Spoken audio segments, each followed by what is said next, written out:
Hello friends, I'm Dr. Satyapal, Associate Professor of English, Government National College, Sirsa. In this lecture, we shall study John Donne's poem Death Be Not Proud. First of all, we shall read the text aloud, we'll enjoy its music, then we shall take an overview of his poetry, characteristics of his poetry, and know the meaning of the poem Death Be Not Proud. After that, in the end of this lecture, we shall discuss the theme of the poem Death Be Not Proud. In the second part of this lecture, we shall look into the stylistic aspect of this poem. So let's move forward and read the poem aloud.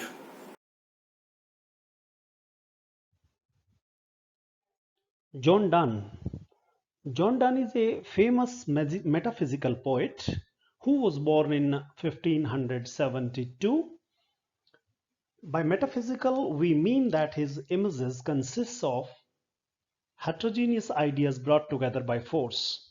Means he compares things which are very dissimilar, but he succeeds in convincing us that they are similar. Such comparisons are called conceits. Apart from this, he has a great argumentative power with him, and most of his poems are argumentative in tone. This argumentative power he uses even in love poems. Honestly speaking, to me he appears to be more of an advocate than a poet. He has surprised his readers with his sharp wit, conceits, colloquial and dramatic style. His works include religious poetry, love poetry, and songs and sonnets, the elegies, the satires. If we categorize all of his work, then we can divide them in two broad categories: secular poems and divine poems. In the early part of his career, he wrote love poems, and in the later part of his career as a poet, he wrote religious poetry. The present poem, Death Be Not Proud, this poem is one of 19 holy sonnets that Donne wrote. In his early part, as I told you earlier, early part of his career, he was a great lover. He married Anne More against the wishes of his parents, and he got frustrated in his love later on. So anyway, today we are studying his religious poems, so I will not go into the details of his love poetry. About his poetry, critics have varied opinions, and Dr. Samuel Johnson, he has studied John Donne very closely, and he defined his conceits as heterogeneous ideas yoked together by force. Johnson disliked John Donne very much for his violation of meter in his poetry, but later on in 20th century, T.S. Eliot analyzed his poetry, and he said that John Donne unifies sensibility. After that, the interest of the readers in his poetry has been revived. So, Death Be Not Proud. Let's see the text and read it aloud. Death, be not proud, though some have called thee mighty and dreadful, for thou art not so. For those whom thou thinkest thou dost overthrow, die not, poor death, nor yet canst thou kill me. From rest and sleep, which but thy pictures be, much pleasure then from thee much more must flow, and soonest our best men with thee do go, rest of their bones and soul's delivery. Thou art slave to fate, chance, kings, and desperate men, and dost with poison, war, and sickness dwell, and poppy or charms can make us sleep as well, but better than thy stroke. Why swellest thou then? One short sleep past, we wake eternally, and death, shall be no more. Death, thou shalt die. This is what Donne says in this poem. Now we move forward and try to find out what is the meaning in these lines. So, moving to the beginning of the poem, the poet says, "Death, be not proud, though some have called thee mighty and dreadful, for thou art not so." Here the speaker addresses death directly. Death has been personified. The poet uses an apostrophe, and as if he is talking directly to a person. In this direct address, he calls death and says that you should not be proud. He paints a picture of death as an arrogant human being, as one who needs to be humbled, and he tells death that he should not be so proud. Death, be not proud, though some have called thee mighty and dreadful. He says that I admit that uh, some people some people believe that you are mighty, you are powerful, you are fearful, you can terrify people, but I believe thou art not so. But I believe that you are not so. In a very assuring and convincing and cool tone, John Donne is talking here that you should not be proud. People may call you powerful, but I believe you are not so. And that, though adequately personified, cannot respond to the accusation of the speaker here, because in an apostrophe, the speaker accuses or talks to someone or something, but that the person who is being addressed cannot answer. So the next lines, if I move to, then for those whom thou thinkest thou dost overthrow, die not, poor death, nor yet canst thou kill me. For those whom thou means you, thinkest means think, thou means you, dost means do, overthrow means kill. Die not, poor death, nor yet canst thou kill me. The speaker says that death, you have illusions of grandeur. He tells that while you think that you have power to kill, you actually do not have. For those whom thou thinkest thou dost overthrow. You believe that you overthrow, you kill many people. Die not, poor death, O death, they do not die. Poor death, what a phrase John Donne has used. He has used it very cleverly, as if death is full of pride and he's puncturing his pride and says, you are poor death, you are nothing. Oh death, you are nothing. Oh poor death, you believe you kill people, but you cannot kill. You cannot kill. You believe that you have overthrown many people, but you haven't killed them, nor can you kill me. He challenges. Yet canst thou kill me, nor yet canst thou kill me. It seems dangerous for one to threaten death in this way.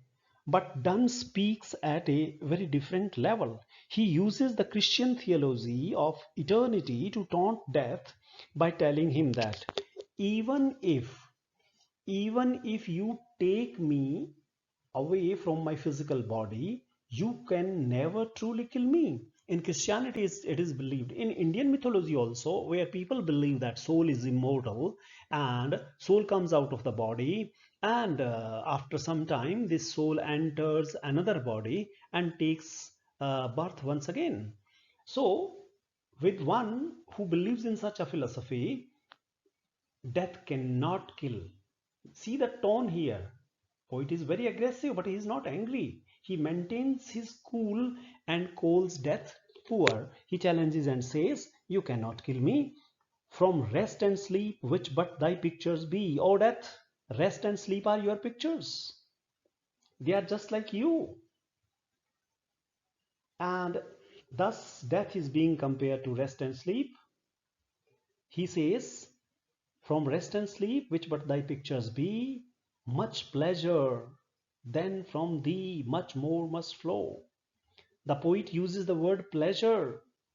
Very strange. He's talking about death and he's talking of pleasure. Exactly, to kill the pride of death. He says you are like rest and sleep, which are your pictures, very poor copies of death. And rest and sleep, they are full of pleasure and enjoyment. So if I compare you to rest and sleep, then I find that you must be full of pleasure, more pleasure than rest and sleep can give us. Just as a restful night of sleep brings pleasure, so does death, Donne asserts. The speaker implies that sleep is simply a small glimpse of death. That thus there is nothing to fear in death. For death will bring something like a pleasurable sleep. And soonest our best men with thee do go, rest of their bones and souls delivery. Whenever anybody young dies, we talk about death. We say that the best people come in the hands of death very early. Very soon they die. John Donne answers here. He says that best men seem to experience death the soonest. Soonest our best men with thee. Thee means you. Do go. These are different spellings of do. In Donne's time, these spellings were prevalent. He says our best men go with you, O death. While others have long questioned, Donne answers this question. He suggests that the best among men deserve to experience the peaceful rest of death sooner. Soonest our best men with thee do go, rest of their bones and souls delivery. Perhaps the best people, they experience death sooner because that is a prize. Death is not something which is disgusting. Death is something so peaceful. When one dies, it comes as a rest. The bones and soul, they come to rest. The speaker describes death as rest of their bones and souls delivery. Because best men, they deserve not to endure the agonies of a long life on earth. Because this human life is not easy. It's full of challenges. It's very difficult. Even in our Indian mythology, we compare soul to a bird and body to a cage. This analogy speaks volumes about the sufferings of human life. So both of these descriptions make death seem like a welcome friend who comes to offer rest and peace and the deliverance of one's soul from the cage. These are the first 8 lines of the poem. Moving to the last 6 lines of the poem, let's move forward and find out. Thou art slave to fate, chance, kings and desperate men. O death, O death, you are not powerful.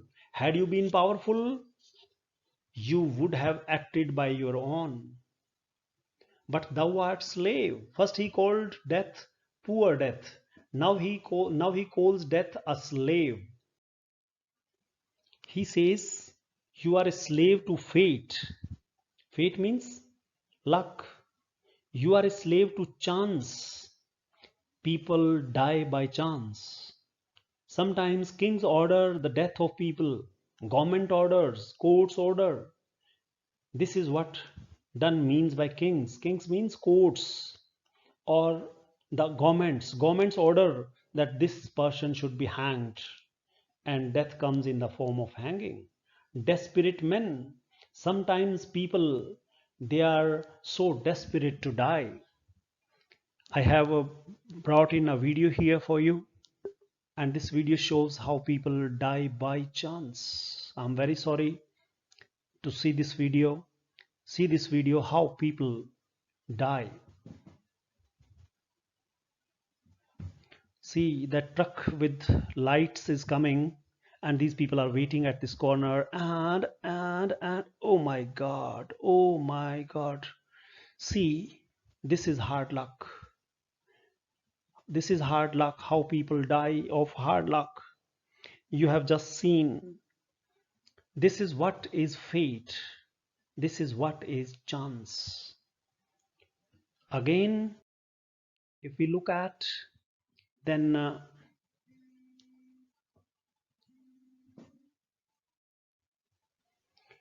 after fate, let's see one more video.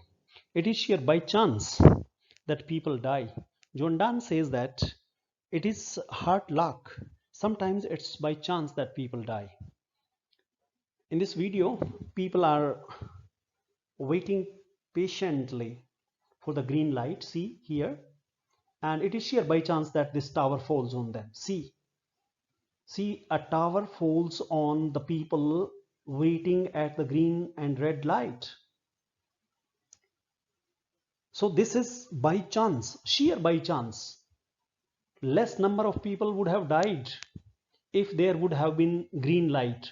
Since people are waiting there, they are all standing there, so many people die. So John Donne says that people die because of hard luck, chance, sometimes king's order. See, this is the king.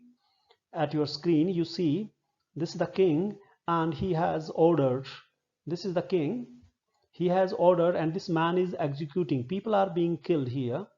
See, these people are being killed here. So sometimes by fate, sometimes by chance, and sometimes by king's order, people die. So thou art slave to fate, chance, kings, desperate men, and dosed with poison, war and sickness dwell. You live with poison, you live with war, you live with sickness.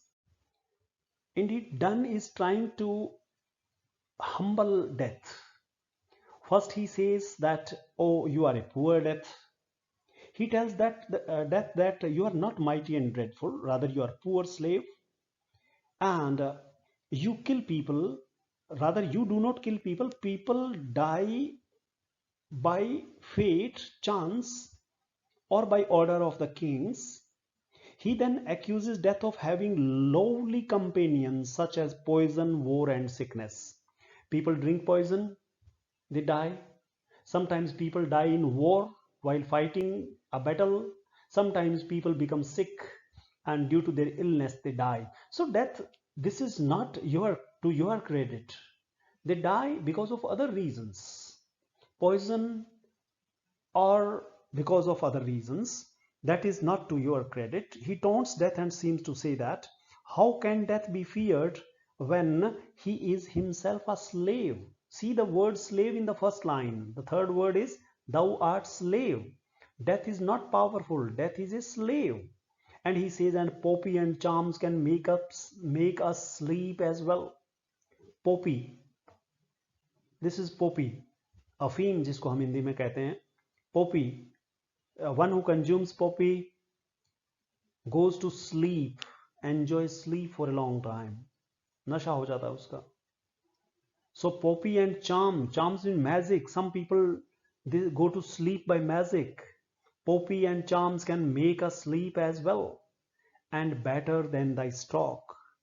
O death, if you are full of pride because you give us sleep, then charm or poppy can give better sleep than you can give.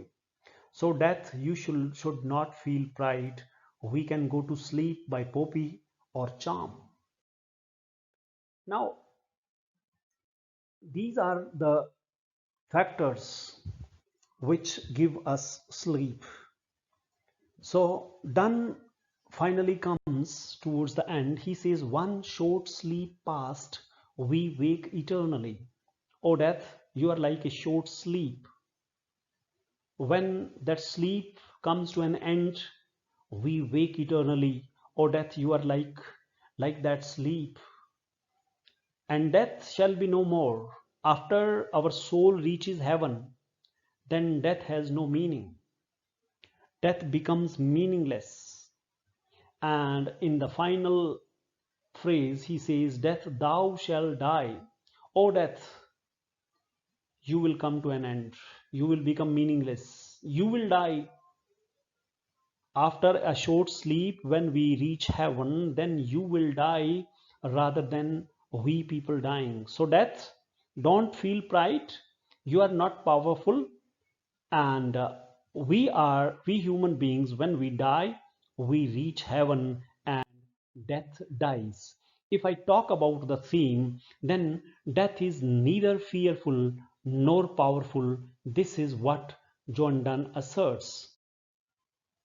As I asserted in the beginning of this lecture, John Donne uses arguments. He piles arguments on arguments to, to prove that death is not mighty or powerful. It is like a sleep which is soothing and refreshing. He argues that death is as temporary and invigorating as sleep. He actually humbles death here, and he says that to humble death, he calls death poor death. He highlights how death is not powerful, and it takes help of many other agents like fate, chance, order of kings, war, poison, sickness, and finally, when we die, it is we die for a moment, and then we wake eternally in heaven. And after that, it is the death of death. Death dies, and human beings, their soul becomes immortal. This is what Donne says in this poem. I hope you have enjoyed this session, the thematic part of the poem, Death Be Not Proud. In the second part of this lecture, I shall discuss the stylistic aspects of the same poem. Subscribe my channel and keep on learning. Thank you very much.